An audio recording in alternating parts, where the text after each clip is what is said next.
Hello students, कैसे हैं आप सब लोग। उम्मीद करती हूँ सब अच्छे होंगे और स्वस्थ होंगे। मैं Meena Rana ICT virtual class में आपका स्वागत करती हूँ। स्टूडेंट्स, हम पढ़ रहे हैं क्लास 9 की हिंदी। तो यहाँ पर हमने प्रीवियस लेक्चर में अलंकार हम पढ़ रहे थे। अलंकार के हमने भेद किए और इनके भेदों के बारे में जाना, साथ ही साथ हमने इसके एग्जाम्पल्स भी यहाँ पर देखे थे। चलिए इसको रिवाइज करते हैं। और यहाँ पर कुछ अलंकार आपके छूट गए थे। तो देखिए, अलंकार की परिभाषा में हमने आपको बताया था कि काव्यों की सुंदरता बढ़ाने वाले शब्द यंत्रों को ही हम अलंकार कहते हैं। जिस प्रकार से मनुष्य जो है आभूषणों का प्रयोग करता है अपनी सौंदर्यता को बढ़ाने के लिए, ऐसे ही काव्यों की सुंदरता बढ़ाने के लिए हम क्या करते हैं, अलंकारों का प्रयोग करते हैं। तो यहाँ पर देखिए, अलंकार का अर्थ आपको बताया था कि आभूषण होता है। साथ ही साथ इसके हमने डिटेल में यहाँ पर जाना था। तो देखिए, अलंकार का महत्व भी हमने देखा था कि अलंकार जो है शोभा बढ़ाने का साधन है।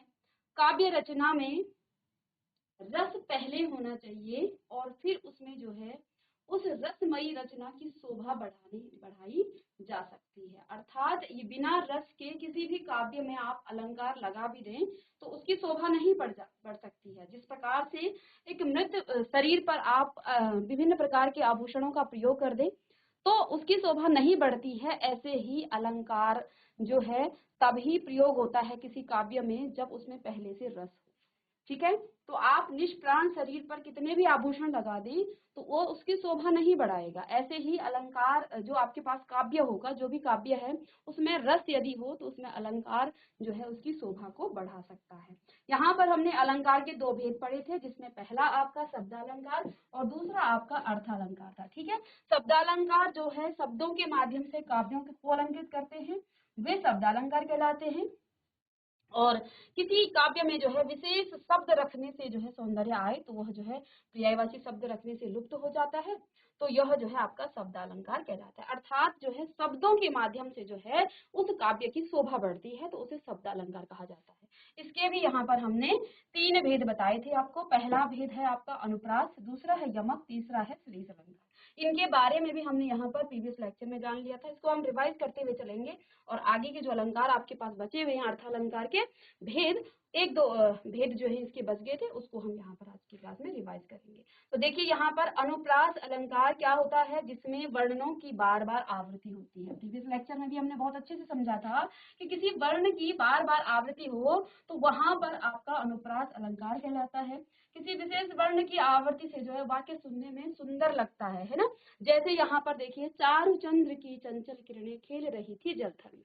अब यहाँ देखिए, जो चौ वर्ण है, हम वर्ण की बात कर रहे हैं, वर्ण पर लगे स्वर की बात नहीं कर रहे हैं। तो यहाँ पर देखिए, चौ में भले ही आ जो है स्वर जुड़ा हुआ है तब जाके वो चौ चा हुआ है, लेकिन वर्ण क्या है, यहाँ पर चौ है, तो चौ की आवृत्ति हुई है, इसलिए यहाँ पर अनुप्रास। ऐसे ही मधुर मधुर मुस्कान मनोहर मनुज वेश का उजियाला, तो इसमें भी मौ वर्ण की आवृत्ति हो रही है। ठीक है, तो इसको हम पहले पढ़ चुके हैं, रिवाइज हम कर रहे हैं।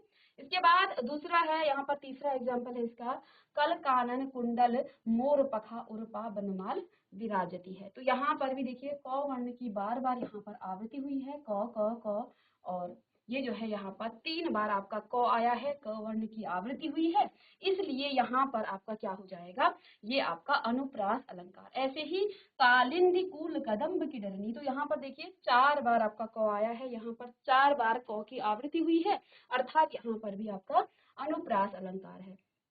कायर क्रूर कप कपूत कुचली यूं ही मर जाते हैं, तो इसमें भी कौवर्ण की आवृत्ति हुई है। दूसरा यहाँ पर हमने अलंकार पढ़ा था यमक अलंकार। तो जिस प्रकार से अनुप्रास अलंकार में किसी वर्ण की बार बार आवृत्ति होती है, ऐसे ही यमक अलंकार में आपके किसी शब्द की बार बार क्या होती है, एक या एक से बार ज्यादा बार उसकी आवृत्ति होती है। ठीक है, एक ही शब्द की, लेकिन यहाँ पर उसका अलग अलग बार अलग अलग अर्थ हो सकता है। जैसे यहाँ पर क्या लिखा है एग्जाम्पल, काली घटा का घमंड घटा।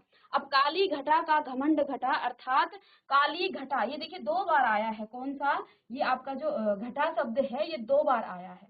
कौन कौन, यहाँ पर और यहाँ पर 2 बार घटा शब्द आया है, लेकिन दोनों बार इसका अर्थ जो है अलग अलग है। पहली बार इसका अर्थ काली घटा का मतलब काले काले जो मेघ होते हैं अर्थात बादल होते हैं उनके लिए आया है, और दूसरी बार जो घटा है इसका अर्थ जो है घटा का मतलब कम होने से है। तो दोनों ही बार इसकी आवृत्ति जो हुई है, दोनों वर्ण की देखिए इसी घटा वर्ण की आवृत्ति हुई है। पहली बार यहाँ पर आया और दूसरी बार यहाँ पर आया, लेकिन दोनों जगहों पर जो है इसका क्या है, अर्थ अलग अलग है। तो ये जो है आपका यमक अलंकार कहलाता है। साथ ही साथ यहाँ पर और कुछ एग्जाम्पल हैं। कनक कनक तैसौ गुनी माधकता अधिकाई या खाए बोरात या नर पाया या पा बोराई। तो यहाँ पर कनक शब्द 2 बार आया है, कनक और कनक, लेकिन दोनों बार जो है उसका अर्थ अलग है। पहली बार उस कनक का अर्थ सोना है और दूसरी बार इस कनक का पहली बार इसका जो है कनक का अर्थ सोना है और दूसरी बार इसका जो है अर्थ धतूरा है। तो कनक के धतूरे को भी कनक कहा गया है और सोने को भी कनक कहा गया है। ठीक है, तो क्या कहा गया है कि कनक कनक तैसौ गुनी मादकता अधिकाई या खाए बोरात नरिया पा बोराई। ठीक है, यानी कि अगर आप सोना भी ज्यादा यदि किसी मनुष्य को मिल जाता है तो फिर जो है वो क्या हो जाता है, पागल सा हो जाता है, क्योंकि अत्यधिक धन जो है जब किसी के पास आ जाता है तो आदमी पगला जाता है। और इसी प्रकार से जब आप अत्यधिक धतूरे का पान कर लेते हैं तो आप जो है होश में नहीं रहते हैं। जिस प्रकार से अत्यधिक आपको सोना मिल जाता है फिर आदमी जो है बहुत क्या हो जाता है, पागल सा हो जाता है। तो यहाँ पर दोनों बार कनक का जो अर्थ है वो अलग अलग यहाँ पर अर्थ है। ठीक है, तो चलिए आगे देखेंगे। माला फेरत जग गया फिरा न मन का फेर, कर का मन का डारी दे मन का फेर। तो इसी प्रकार यहाँ पर भी आप देख पा रहे हैं मन का और मन का 2 बार आया है इसका अर्थ। पहली बार जो है 2 बार प्रयोग हुआ है और यहाँ पर जो है पहली बार मनका का अर्थ है मोती से है और दूसरी बार इसका जो अर्थ है वो मन की भावनाओं से है। तो 2 बार वर्ण की शब्द की आवृत्ति हुई है और उस दोनों ही बार जो है शब्द की जो है अर्थ जो है अलग अलग है। तो ये आपका क्या हो जाता है, यमक अलंकार। इसी प्रकार और भी उदाहरण है, इनको हमने प्रीवियस लेक्चर में पढ़ लिया था। अब श्लेष अलंकार जो है तीसरा इसका जो भेद है शब्दालंकार का, इसका श्लेष अलंकार है। तो ये जो है इन दोनों से भिन्न है। यहाँ पर क्या होता है, एक ही शब्द के विभिन्न अर्थ हो जाते हैं। क्या कहा है, एक ही शब्द के विभिन्न अर्थ हो जाते हैं। इससे पहले एक शब्द 2 बार आया था और दोनों बार उसका अर्थ अलग अलग था। यहाँ पर शब्द एक ही होगा लेकिन अर्थ उसके क्या होंगे, थोड़ा सा अलग अलग उसके अर्थ निकलेंगे। अब इसके लिए जो है आपको थोड़ा सा इन काव्यों का जो है अर्थ भी आना चाहिए, तभी आपको समझ में आएगा। ठीक है, तो जैसे रहीमन पानी राखिए बिन पानी सब सून, पानी गए न उबरे मोती मानस सून। ठीक है, तो देखो यहाँ पर पानी जो है कितनी बार आया है, पानी आपका यहाँ पर कई बार आ गया है। अब देखिए किस प्रकार से इसका अर्थ होता है। पानी को यहाँ पर 3 अर्थों में प्रयोग किया गया है। ठीक है ना, पानी का यहाँ पर 3 अर्थ है। पहला अर्थ है मनुष्य के संदर्भ में है, जब इसका मतलब होता है विनम्रता से होता है।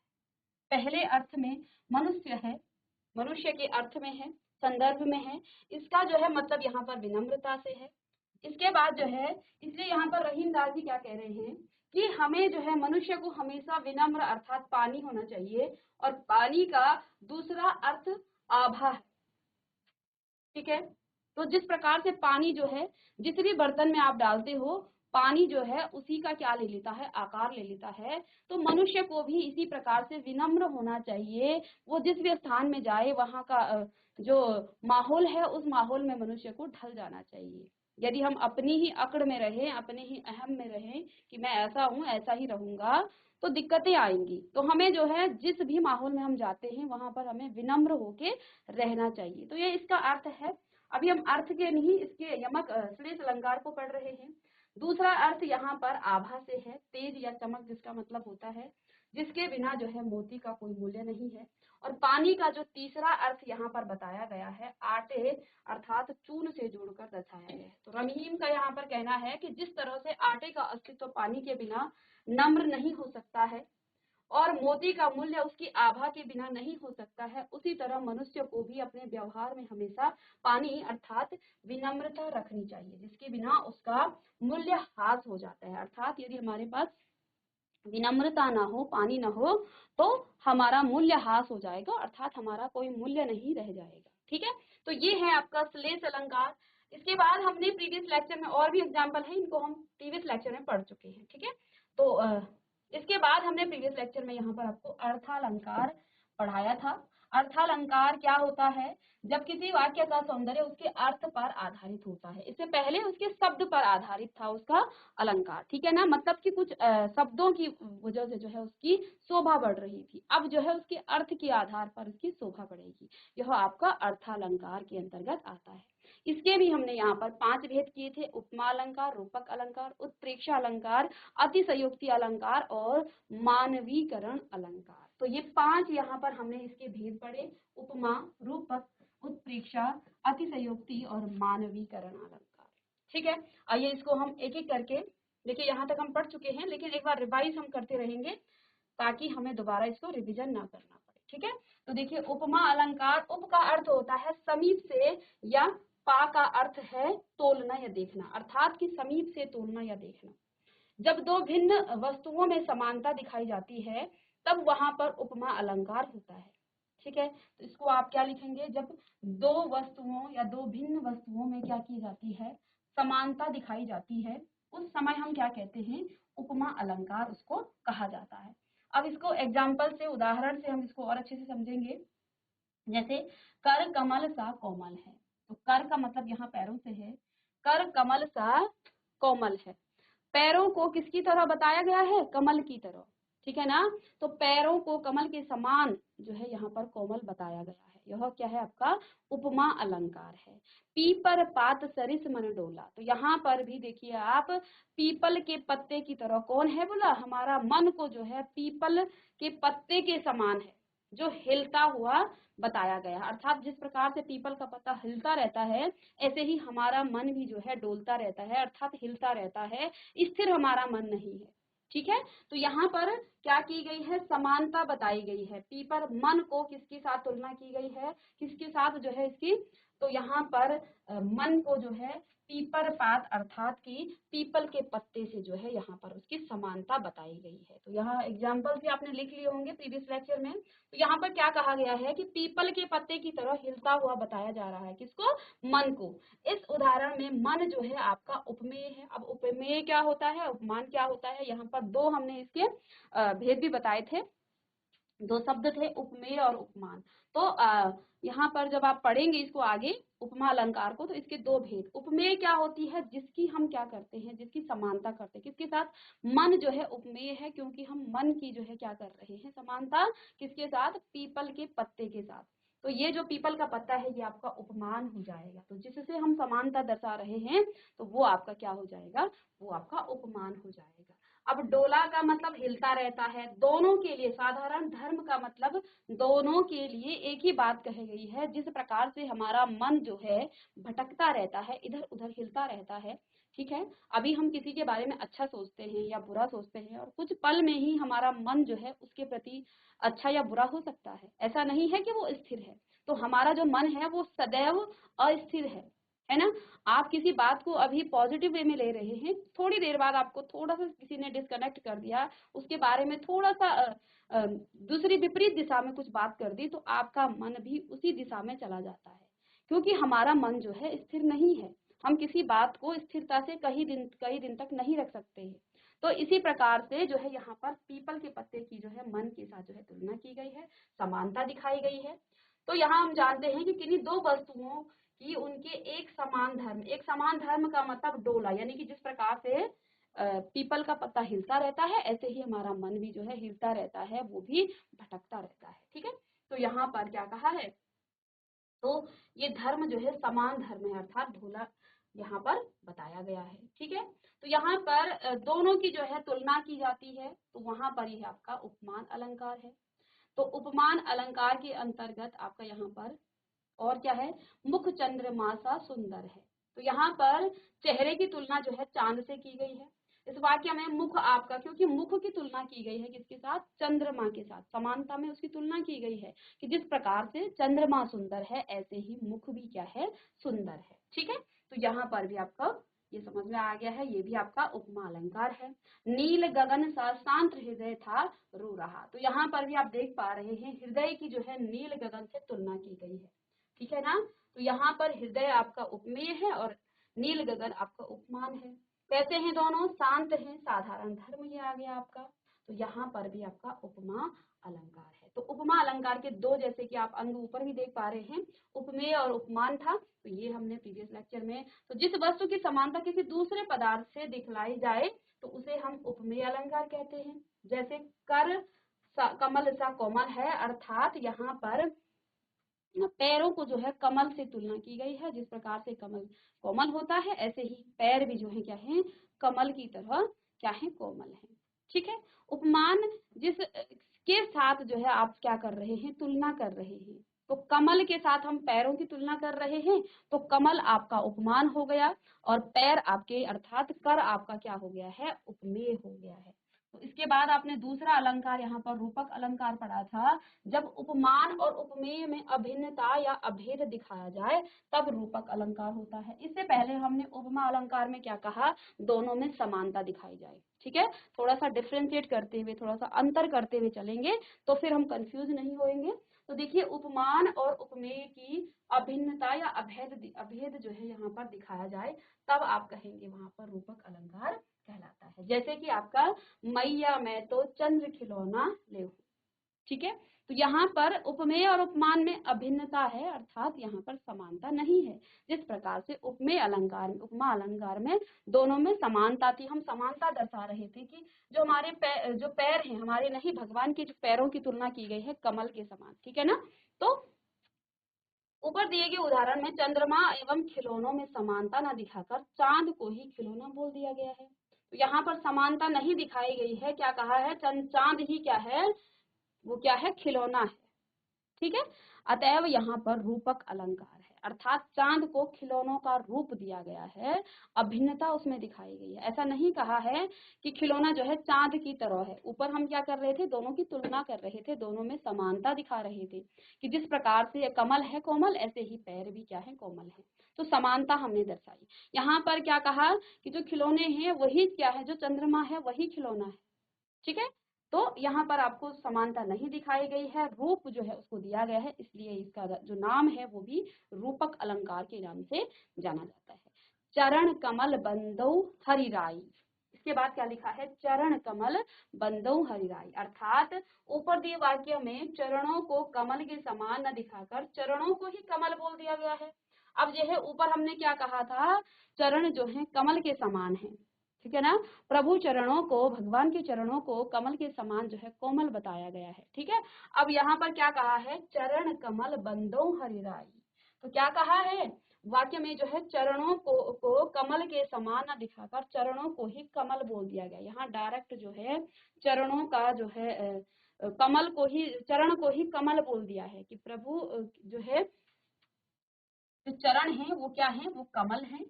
ठीक है, तो यहाँ पर रूप जो है, चरणों का जो रूप है वो कमल के रूप में दर्शाया गया है। यहाँ पर समानता तुलना नहीं की गई है कि वो उसके समान है। ठीक है, तो यहाँ पर चरणों को ही कमल बोल दिया गया है, अर्थात दोनों में असमानता है, लेकिन फिर भी जो है उसका रूप दिया गया है, कमल को चरणों का ही रूप दे दिया गया है। तो इसलिए यहाँ पर भी आपका क्या है, रूपक अलंकार यहाँ पर भी आपका आ जाता है। ठीक है, इसके बाद ये तो आप पढ़ चुके हैं। तो यहाँ पर जैसे वन सारदी चंद्रिका चादर ओढ़े, दिए गए उदाहरण में जैसा कि आप देख रहे हैं, रोशनी को चादर के समान न बताकर चादर ही बता दिया गया है। तो इसलिए जो यहाँ पर भी आपका क्या है, आपका रूपक अलंकार है। ठीक है, पायो जी मैंने राम रतन धन पायो। ठीक है, तो यहाँ पर भी देखिए आप, राम रतन को ही धन बता दिया गया है। ठीक है ना, मीराबाई ने राम रतन को ही धन बता दिया गया है। तो राम रतन आपका उपमेय है और धन आपका उपमान है। देखो दोनों में समानता नहीं है, उपमेय और उपमान में दोनों ही भिन्नता है। ठीक है ना, तो का जो है यहाँ पर आगे देखिए, नेक्स्ट जो आपका यहाँ पर अलंकार है, उत्प्रेक्षा अलंकार। उत्प्रेक्षा अलंकार क्या होता है, जिसमें उपमेय, जहां पर उपमेय में उपमान की संभावना, उपमेय में उपमान के होने की संभावना का वर्णन हो, वहां पर उत्प्रेक्षा अलंकार होता है। यदि पंक्ति में मनु जनु, अब देखिए यहाँ पर कुछ शब्द आए हैं इस प्रकार से, उसके अलावा भी कुछ और शब्द होते हैं, मनु जनु मेरे, जानते, मनहु मानो, निश्चय, इव आदि शब्द जहाँ आते हैं वहां पर भी आपका उत्प्रेक्षा अलंकार हो जाता है। तो यदि आपको अर्थ नहीं भी आता है और इस प्रकार के जो कोई शब्द आते हैं तो उनको देखते ही आप पहचान जाएंगे कि ये आपका उत्प्रेक्षा अलंकार है। ठीक है, जैसे यहाँ पर क्या लिखा है, मुख मानो चंद्रमा है। ठीक है ना, तो यहाँ पर आप देख पा रहे हैं जो ये शब्द है ना मानो, इसको देखकर बिना अर्थ जाने ही आप इसको उपमेय उपमान के झंझट में आपको यहाँ पढ़ना ही नहीं है। आपने सीधे एक नजर में देखा मानो शब्द आया है तो यहाँ पर आपका सीधे आपका उत्प्रेक्षा अलंकार यदि इस प्रकार से आ जाता है, ऑप्शन में आते हैं ना आपको बहुविकल्पीय में कि कौन से निम्न दोहे में या निम्न पद में जो है कौन सा अलंकार है, तो उस समय आपको इसके अर्थ की आवश्यकता नहीं पड़ती है। उस समय आप इन शब्दों को जानते हुए इन शब्दों को देख करके सीधे आप लगा सकते हैं। ठीक है ना, तो यहाँ पर देखिए मुख के चंद्रमा होने की संभावना का वर्णन हो रहा है कि मुख जो है चंद्रमा हो सकता है, संभावना है। अब पहले में हमने क्या किया था, तो जो आपका उपमा अलंकार था वहां पर हमने समानता बताई थी, मुख चंद्रमा के समान है। दूसरे में हमने बिल्कुल जो है दोनों में भिन्नता थी लेकिन उसका रूप देने की कोशिश की थी। उत्प्रेक्षा में हम क्या कर रहे हैं कि जो है मुख को जो है चंद्रमा के होने की संभावना है ना, तो यहाँ पर संभावना हो रही है। तो इसलिए यहाँ पर क्या है, मानो शब्द, मानो हम कहाँ यूज करते हैं, मानो जब हम संभावना की बात करते हैं तब जो है मानो शब्द आपका आ जाता है। ले चला साथ में तुझे कनक जो भिक्षुक लेकर स्वर्ण, तो यहाँ पर उदाहरण में क्या दिया है, कनक का जो अर्थ है वो धतूरा है और कवि क्या कह रहा है कि वो धतूरे को ऐसे ले चला मानो कोई भिक्षु सोना ले जा रहा हो। ठीक है ना, तो क्या कह रहे हैं कि मैं जो हूँ इस प्रकार से कनक को ले गया, धतूरे को ऐसे ले गया मानो कि कोई भिक्षुक जो है सोने, अर्थात धतूरे को सोना होने की संभावना यहाँ पर है। ठीक है, तो यहाँ पर सोना जो है, धतूरे को जो है सोने की संभावना होने की जो है यहाँ पर, तो इसलिए यहाँ पर उत्प्रेक्षा आपका अलंकार आ जाता है। ठीक है, तो ये उदाहरण भी हम प्रीवियस लेक्चर में कर चुके थे। अब हमने यहाँ पर इसको आधा छोड़ा था, अतिशयोक्ति अलंकार, इसको हमने किया था, लेकिन अतिशयोक्ति जैसा कि नाम से ही यहाँ पर दिखाया गया है, अतिशयोक्ति जब किसी बात का वर्णन आप क्या करते हैं, अति लगा देते हैं, उसमें बढ़ा चढ़ाकर बात को बोल देते हैं, तो वहां पर आपका क्या आ जाता है, अतिशयोक्ति अलंकार आ जाता है। जैसे आगे नदियां पड़ी अपार, घोड़ा कैसे उतरे पार, राणा ने सोचा इस पार, तब तक चेतक था उस पार। ठीक है, तो यहाँ पर जो है चेतक की शक्तियों व स्फूर्ति का जो है बहुत बढ़ा चढ़ाकर वर्णन किया गया है, इसलिए यहाँ पर आपका क्या है, अतिशयोक्ति अलंकार है। ठीक है, आगे देखिए, धनुष उठाया जो ही उसने और चढ़ाया उस पर बाण, धरा सिंधु नभ कांपे सहसा, विकल हुए जीवों की प्राण। तो यहाँ पर आप देख पा रहे हैं बात को बढ़ा चढ़ाकर कहा गया है। क्या बढ़ा चढ़ाकर कहा गया है कि जैसे ही अर्जुन ने धनुष उठाया, उस पर बाण चढ़ाया, तभी धरती आसमान एवं नदियां कांपने लगी और सभी जीवों के प्राण जो है निकलने को हो गई। तो क्या ऐसा सचमुच में होता है, ये बात जो है इस प्रकार से बढ़ा चढ़ाकर कही गई है। ठीक है ना, तो जब धनुष अर्जुन ने उठाया होगा, क्या उस समय जो है सभी के जो उस बाण चढ़ाया तभी जो है कहा धरती आसमान और नदियां कांपने लगी, क्या कभी किसी के धनुष बाण उठाने से धरती आसमान और नदियां कांपती हैं? तो ऐसा नहीं हुआ है, लेकिन फिर भी यहाँ पर चीजों को बढ़ा चढ़ाकर कहा जाता है। ठीक है ना, तो जब हम वीर रस की बात करते हैं तो वहां पर हम बढ़ा चढ़ाकर ही तो कहते हैं। ठीक है ना, किसी बात को हम क्या करते हैं, बड़े बढ़ा चढ़ाकर वहां पर बातों को कहते हैं। ठीक है ना, तो यह बात बिल्कुल असंभव है, ऐसा तो नहीं हो सकता है कि धरती आसमान और नदियां कांपने लगी हैं, लेकिन फिर भी बात को कहा गया है। ठीक है, तो इसलिए यहाँ पर क्या लगाया गया है, अतिशयोक्ति अलंकार। ठीक है, तो यहाँ पर आपका अतिशयोक्ति, क्योंकि बिना बाण चलाए ऐसा हो ही नहीं सकता है कि बिना बाण चलाया नहीं और बाण उठा कर के और धरती आसमान और नदियां तक कांपने लग गई, सभी जीवों के प्राण निकल गए हों। ठीक है ना, इस प्रकार नहीं हो सकता है, लेकिन फिर भी यहाँ पर अतिशयोक्ति अलंकार लगाया गया है, तो यहाँ पर आपको बातें जो है बढ़ा चढ़ाकर कह दी गई है। ठीक है, चलिए अब इसके बाद आपका लास्ट है मानवीकरण अलंकार। क्या है, मानवीकरण अलंकार। ठीक है, तो 5 हमने इसके भेद किए थे, किसके, अर्थालंकार के। पहला उपमा, उसके बाद आपका क्या था, रूपक, फिर आपका क्या आया, रूपक के बाद हमने यहाँ पर अतिशयोक्ति पढ़ा और उत्प्रेक्षा अलंकार, और पांचवा यहाँ पर क्या है आपका मानवीकरण अलंकार।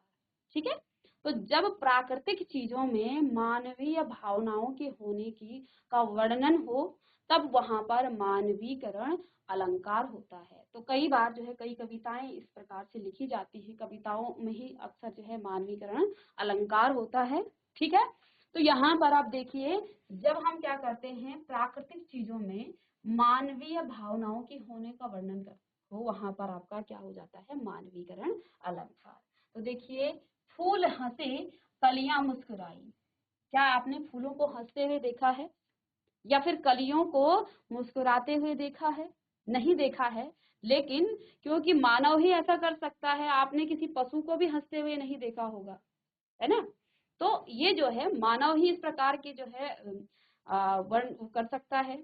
ठीक है, तो इस प्रकार के एक्सप्रेशन हम मानव में ही होते हैं, इसलिए यहाँ पर मानवीकरण अलंकार कहलाता है।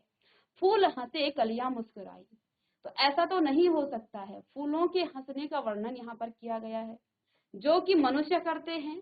ठीक है, और कलियों के मुस्कुराने की बात की गई है, तो ये भी जो है मानव ही करते हैं, इसलिए जबकि वो प्राकृतिक चीजें हैं, फूल और कलियां वो प्राकृतिक चीजें हैं, उन प्राकृतिक चीजों को मानवों की तरह जो वो कर रहे हैं, कृत्य कर रहे हैं, जो काम कर रहे हैं, वो दर्शाया गया है। तो इसलिए यहाँ पर आपका क्या है मानवीकरण अलंकार है।